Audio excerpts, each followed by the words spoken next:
మురారినైతే జైల్లో నుంచి విడిపించడానికి కృష్ణ అయితే నానా ప్రయత్నాలు చేస్తూ ఉంటుంది. ఆఖరికి కృష్ణ ముకుంద వాళ్ళ నాన్న దగ్గరికి వెళ్ళి వేడుకుంటుంది. బాబాయ్ ఎలాగైనా మీరే విడిపించాలి అని వేడుకుంటుంది. అది ముకుంద ఒక చాటు నుండి వింటూ ఉంటుంది. అది తెలిసి ముకుంద పోలీస్ స్టేషన్కి వెళ్ళి మురారిని విడిపిస్తూ ఉంటుంది. మీరెవరు నన్ను విడిపించారు అని మురారి అడిగితే నేను ముకుందాని అని అంటూ ఉంటుంది. ఆ మాటలకి షాక్ అయిన మురారి అయితే నువ్వు ముకుందావా అని అయితే అంటూ ఉంటాడు.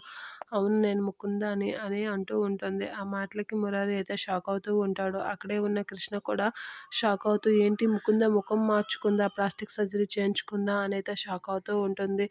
అయినా నువ్వు నన్ను ఏం చేయాలనుకున్నావు మురారి అని అంటూ ఉంటుంది. ఇంట్లో నుంచి బయటకు పంపించేశారు కదా, అందుకే నేను ఇలా మారాను అని అంటూ ఉంటుంది. ఆ మాటలకి షాక్ అయిన కృష్ణ అయితే ఏం మాట్లాడాలో తెలియక అలా షాక్లో నిల్చొని ఉంటూ ఉంది.